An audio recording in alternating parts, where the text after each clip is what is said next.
یہ بھی سن لو کہ تک صحابہ کو کافر کہنے سے آدمی کافر نہیں ہوتا. یہ اپنے ہی اکابر کے فتاوا میں نے پڑھا ہے. ایک آدمی کہتا ہے سارے صحابہ کافر تھے، اس پر اس کے کفر کا فتویٰ نہیں آیا. السلام علیکم میرے سنی پیارے بھائیوں آج کا عنوان ہے طارق جمیل کی گستاخی غضبناک. بھائیوں آپ نے دیکھا ہوگا کہ جب ہم انہیں کافر کہیں تو یہ لوگ بولتے ہیں کہ کافر کو بھی کافر نہیں بولنا چاہیے، اور خود بڑے بڑے جلیل و قدر صحابہ کرام کو کافر کہہ رہے ہیں. ایک طرف طارق جمیل کہتے ہیں کہ سنیوں نے وہابیوں کو کافر کہا، وہابیوں نے سنی کو کافر کہا، جنت میں کون جائے گا، سب اپنے اپنے عقیدے پہ رہو. اور دوسری طرف طارق جمیل کی ایک ریکارڈنگ سنوائیں گے جس کے اندر وہ اپنی منافقت دکھا رہا ہے. اگر آپ اس ریکارڈنگ کو سنیں گے تو آپ کو پتہ چلے گا یہ کتنے بڑے منافق ہوتے ہیں. اگر آپ اس چینل پر نئے آئے ہیں تو چینل کو سبسکرائب کر لیجئے تاکہ آپ کو ایسی ویڈیو ملتی رہے. آئیے شروع کرتے ہیں. اور معاشرے میں کچھ ایسے بہروپیہ ہے جن کی نوٹنکی کو دیکھ کر آپ سوچتے یار یہ بات بڑی اچھی کر رہے ہیں. اب ان میں انصاف کو دیکھیے آپ. میں تمہیں اللہ اس کے رسول کا واسطہ دیتا ہوں، امت بن کے رہو، مسلم بن کے رہو، کوئی گنجائش نہیں. اپنے اپنے عقیدے پر پکے رہو، دوسرے کے لیے گنجائش رکھو. اپنے اپنے عقیدے پر پکے رہو، دوسرے کے لیے گنجائش رکھو. کتنا پیارا جملہ ہے، کتنے مسلح قوم و ملت ہیں. اس ادا پہ تو ابلیس بھی حیران ہے. ہائے میرے بھولے بچے، کتنا بھولا ہے تو. امت بن کے رہو، امت بن کے رہو، بکھرو مت، فرقے مت بنو. فرقہ تو آپ ہو گئے. ہم تو کل بھی غریب نواز کو مان رہے تھے وہی ہیں، ہم تو کل بھی غوث اعظم کو مان رہے تھے وہی ہیں، ہم تو کل بھی امام حسن کو مان رہے تھے وہی ہیں. ہم تو ہٹے ہی نہیں. ہٹے تو آپ ہو، چھوڑا تو آپ نے. آپ کے بھی ابا جان سے پوچھو بھائی آپ پہلے کون تھے؟ بریلی تھے بیٹا، درگاہ جاتے تھے. اب کیا ہوا؟ دین اب سمجھ میں آیا. یا اللہ 1400 سال کے بعد بڈھے کو سمجھ میں آیا. دین 1400 سال پہلے آیا، سمجھ میں اس کو آ جائے. اتنا لیٹ چل رہا ہے. شیطانی الفاظ ہے یہ. کیا میں ذمہ داری سے کہتا ہوں اگر طارق جمیل کا کوئی چاہنے والا ہے، اور یہ بچے لوگ ریکارڈ کر رہے ہیں انشاءاللہ نیٹ پہ ضرور ڈالیں. بارہا میں چیلنج کر چکا، اگر طارق جمیل، مولوی طارق جمیل صاحب یا ان کا کوئی چاہنے والا ایک قرآن کی آیت مجھے ایسے دکھا دے، میں تا زندگی ان کی غلامی کرنے کے لیے تیار ہوں اور اسٹیج پر بیٹھ کر تقریر کرنا چھوڑ دوں گا. ایک آیت دکھا جس میں اللہ نے کہا اپنے اپنے عقیدے پہ قائم رہو، ایک دوسرے کے لیے گنجائش رکھو. بتائیے ہے کوئی قرآن میں؟ قرآن ہمیں یہ تعلیم نہیں دیتا. میں بتاتا ہوں قرآن کیا کہتا ہے. پارہ نمبر 1 سورہ بقرہ، سورہ بقرہ پارہ 1 آیت نمبر 42 کوٹ کر رہا ہوں حوالے کے ساتھ. یہ آیت نہ ہو، یہ ترجمہ نہ ہو، جو چور کی سزا ہوگی. رب فرماتا ہے وَلَا تَلْبِسُوا الْحَقَّ بِالْبَاطِلِ وَتَكْتُمُوا الْحَقَّ وَأَنْتُمْ تَعْلَمُونَ. اللہ فرماتا ہے کہ حق اور باطل کو آپس میں نہ ملاؤ. وَلَا تَلْبِسُوا الْحَقَّ وَلَا تَلْبِسُوا الْحَقَّ بِالْبَاطِلِ، باطل اور حق کو آپس میں نہ ملاؤ. وَتَكْتُمُوا الْحَقَّ وَأَنْتُمْ تَعْلَمُونَ، اور جان بوجھ کر سمجھدار ہو کر سمجھتے ہوئے دانشتہ طور پر حق کو نہ چھپاؤ. حق ڈنکے کی چوٹ پر بولو. خدا کہتا ہے اسلام کا مطلب ہی حق ہے. 365 باطل تھے، نبی نے ایک کی بات کر کے حق کو قائم کیا. 365 کا لحاظ نہیں کیا. سمجھ رہے نا اب اشارہ؟ تو یہ کون سی تعلیم ہے؟ ایک ہو جاؤ. اچھا پہلا ہی جملہ اس کا جہالت سے بھرا پر بھرا ہوا ہے. امت بن جاؤ. آپ پیغمبر ہے جو امت بنانے آئے ہیں؟ امت تو رسول نے بنا دی، اور حضور نے بتا دیا امت کون ہوں گا. ما انا علیہ واصحابی، جو میرے اور میرے صحابہ کے عقیدے پر ہوں گا وہ امت ہوں گا، اور جو ان عقیدوں سے انحراف کرے گا وہ فرقہ ہوں گا، امت نہیں ہوگا. تو اب اگر امت بننا ہے تو مانا علیہ و اصحابی کے اوپر آنا پڑے گا. اور وہ خدا کی قسم یہ اس زمانے میں سوائے اہل سنت و جماعت، جس کو اس دور میں بطور نشانی، بطور پہچان مسلک اعلیٰ حضرت سے تعبیر کیا جاتا ہے، اور کوئی جماعت ہے ہی نہیں. یہ ہے حقیقت. اب ان کو ایک دوسرا بھی درد ہے. یہ کہتے ہیں ایک دوسرے کے لیے گنجائش رکھو. مجھے بتاؤ ایک شخص آپ کے پاس آئے اور آپ قرآن پڑھ رہے ڈپلیکیٹ ہے، اور آپ کہیں نہیں ٹھیک ہے گنجائش ہے، اپنے اپنے عقیدے کرو. میرا عقیدہ قرآن ہے، تیرا عقیدہ قرآن نہیں، پھر بھی ایک دوسرے کے لیے گنجائش. ایک آئے آپ کے پاس کہے کہ میں علی کو کافر مانتا ہوں، میں خارجی ہوں. ان کے اصول کے مطابق ایک دوسرے کے لیے گنجائش. ٹھیک ہے تو علی کو کافر مانتا ہے، تو علی کو کافر مان، میں علی کو مولا مانوں گا. صحابی نہیں. یاد رکھیے شہد اور زہر ایک جگہ جمع نہیں ہو سکتے. کفر و اسلام ایک جگہ جمع نہیں ہو سکتے. جنتی اور دوزخی جمع نہیں ہو سکتے. قرآن فرماتا ہے لا یستوی اصحاب النار و اصحاب الجنہ، اصحاب الجنۃ هم الفائزون. اللہ فرماتا ہے کیا جنت والے اور جہنم والے برابر ہو جائیں گے؟ یہ خود خدا تم سے پوچھ رہا ہے بندو بتاؤ کہ جہنم والے اور جنت والے برابر ہو جائیں گے؟ ہرگز نہیں ہو سکتے، ہرگز نہیں ہو سکتے. جنت والے ہی کامیابی کو پہنچے، جو جہنم والے ہو کبھی کامیاب نہیں ہو سکتے. لیکن اب طارق جمیل صاحب کی دوسری بھی بولی ہے، ذرا وہ بھی سن لیجیے. وہ تمہیں فرقوں میں بانٹ کر گئے تھے یا امت بنا کر گئے تھے؟ وہ تو امت بنا کے گئے تھے، آپ نکل کے فرقہ بن گئے. آپ نے اپنی 1.5 اینٹ کی جماعت تبلیغی جماعت بنائی کیوں؟ آپ جماعت بناتے نہیں، ہم کو رد کرنا نہیں پڑتا. آپ کے ابا جان تحضری ناس لکھتے نہیں، عالم کو فتویٰ دینا نہیں پڑتا. آپ کے والد گرامی حفظ الایمان لکھتے نہیں، اعلیٰ حضرت کو سعودیہ نہیں جانا پڑتا. آپ کے ابا حضور نے برائد القاطیہ نہ چھاپی ہوتی، اعلیٰ حضرت کو سام الحرمین نہ لانی پڑتی. ساری کاروائی تو آپ کی طرف سے ہوئی ہے جناب. ہماری طرف سے صرف جواب آیا. چوری تم نے کی، ہم نے صرف چوروں کو پکڑ پکڑ کے دکھایا ہے. اور یہ الٹا چور کوتوال کو ڈانٹے. محاورہ سنا ہے نا آپ نے، الٹا چور کوتوال کو ڈانٹے. اب یہ کوتوال بن گئے، چور صاحب خود کوتوال بن گئے. نبی امت بنا تم ایک دوسرے سے نفرت کر رہے ہو تو کیا کرو، تبلیغی جماعت میں آ جاؤ، تب محبت بڑھیں گی. جی نہیں، نکلے ہو تم واپس لوٹاؤ. سنیے کیا کیوں اس نادان کھیل میں اپنی زندگی برباد کرتے ہو؟ کیوں نہیں مسلمان بن کے رہتے ہو؟ اس امت میں اختلاف شروع سے ہے، ہمیشہ رہے گا.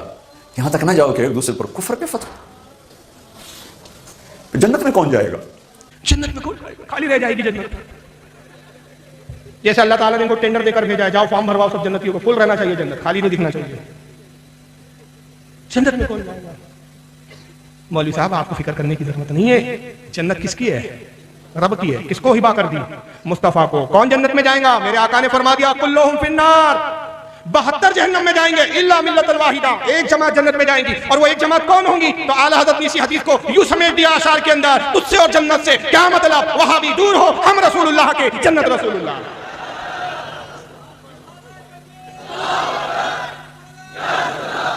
تو ایک دوسرے کو کافر نہ کہو. ارے بھائی 72 فرقوں کو نبی نے کافر بول کے جہنمی بتا دیا، اور نبی 72 فرقوں کو جہنمی بولنے سے ہچکچائے نہیں. تم 2-4 کو بولنے میں ہچکچا رہے ہو جناب. اور کیوں ہچکچا رہے ہو بھائی؟ یا تو پھر وہ جو گستاخی کی ہے ان کو صحیح ثابت کر دو. اچھا اس کی ایک منافقت دیکھو اس کی. ایک طرف تو کہہ رہا ہے امت بن جاؤ، امت بن جاؤ، امت بن جاؤ، اختلاف مت کرو، فرقے واریت کی بات مت کرو، تقسیم مت ہو، امت بنو ورنہ جنت میں کون جائے گا. مگر ہوا یہ کہ اسی کی جماعت کا ایک شخص ہے محمد بلال خان، اس کا مرڈر کر دیا گیا، قتل ہو گیا. اس شخص یہ طارق جمیل کی چپڑی چوپڑی باتیں سن کر جماعت میں آیا. پھر جب دیکھا کہ یہ تو دوگلا اور منافق آدمی ہے، اس کا حال یہ ہے کہ اندر کچھ ہے باہر کچھ ہے، پیٹ میں کچھ رکھتا ہے زبان سے کچھ کہتا ہے. اس کی منافقت دیکھ کر یہ اس جماعت کو چھوڑ کر چلا گیا. طارق جمیل کا بڑا کارگر آدمی تھا یہ، بعد میں اس کا قتل بھی کر دیا گیا. یہ انہی کے چینلوں پہ ڈلی ہے، کوئی ہمارے ویب سائٹ اور چینل پر نہیں. اگر آپ یوٹیوب پر جا کر محمد بلال اور یہ طارق جمیل نام ڈال دیں آپ سے، تو آپ کو کئی چینلوں پر یہ ٹیلی فون کی جو گفتگو ہوئی ہے طارق جمیل کی اس سے وہ مل جائے گی. اس میں طارق جمیل کیا کہتا ہے پہلے سنیے، تبصرہ بعد میں کریں گے. میں ان کا دفاع نہیں کر رہا ہوں بیٹا، میں اپنے جو وے آف میرا جو ورک ہے نا، میں اس کی ڈیفینیشن بیٹا آپ کو بیان کر رہا ہوں. میں اللہ کے فضل و کرم سے اپنے اکابر کے ہی عقائد پر ہوں، لیکن یہ ہمارا سافٹ کارنر ان کے لیے، ان کو قریب کرنے کے لیے ہے. تو بیٹا آپ کسی چیز میں بھی نا اس طرح ایکسٹریم ہونا یہ مناسب نہیں ہوتا.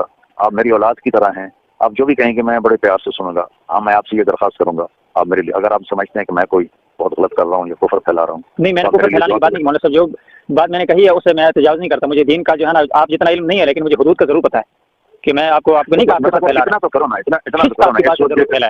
اس وقت جو ایک بات تو اللہ نے مجھے دی ہے نا ایک نعمت، کے دیوبندیت کو دنیا میں خاموشی کے ساتھ اللہ نے میرے ذریعے سے پہنچایا ہے. اور لوگوں کتنے بریلوی خاندان ٹوٹ کے آ گئے، کتنے شیعوں کے آ گئے. مت کے دیوبندیت کو دنیا میں خاموشی کے ساتھ اللہ نے میرے ذریعے سے پہنچایا ہے. اور لوگوں کتنے بریلوی خاندان ٹوٹ کے آ گئے، کتنے شیعوں کے آ گئے. بیٹا ان کو قریب کرنے کے لیے، چونکہ آپ تبلیغ کے نہج کو پورا سمجھتے نہیں ہیں، اس لیے آپ یہ غصے ہو رہے ہیں، ناراض ہو رہے ہیں. یہ ان کو قریب کرنے کے لیے کچھ کرنا پڑتا ہے. باقی اللہ کا فضل ہے، میں اپنے اکابر کے ساتھ ہوں، انہی کے طریقے پر ہوں، لیکن تبلیغی جماعت کا نہج مختلف ہے. میں اپنے اکابر کے ساتھ ہوں، انہی کے طریقے پر ہوں، لیکن تبلیغی جماعت کا نہج مختلف ہے. اپنے اکابر کے عقیدے پر ہوں، انہی کے ساتھ ہوں، اپنے اکابر کا عقیدہ. یہ تو میری منافقت ہے کہ بریلیوں کو اندر لانے کے لیے میں چپڑی چپڑی باتیں کرتا ہوں. اختلاف کی بات مت کرو، ایک ہو جاؤ، آ جاؤ میرے ساتھ آ جاؤ. کتنے بھولے بھالے واقعی بدبخت مکار دوگلے کے چکر میں چلے گئے گمراہ ہو گئے، اور اس منافق کو سمجھ نہیں پا رہے. یہ تو شیطان ہے. شیطان نے کیا وعدہ کیا تھا؟ صراط مستقیم پر بیٹھ کر بیٹھا ہوا. یہ وہ منافق ہے صاحب. اور یہی چیز دیکھ کر اس نے جماعت کو چھوڑ دیا تھا. یہ محمد بلال خان کر کے، مجھے نہیں معلوم بعد میں یہ توبہ کر کے بریلویت کی طرف آیا نہیں آیا، لیکن بہرحال اس کا قتل ہو گیا، مرڈر کر دیا گیا. تو یہ دوگلا پنا دیکھیں آپ طارق جمیل کا، کہ ایک طرف تو تم امت بن جاؤ، کسی کو برا مت کہو، کسی کو مت کہو، کوئی فرقہ واریت کی بات مت کرو، ورنہ جنت میں کون جائیں گا. اور دوسری طرف میں انہی عقائد پر ہوں جو میرے اکابرین کا عقیدہ ہے. اور وہ کیا ہے جس کی بنیاد پر ہم انہیں کافر مانتے ہیں.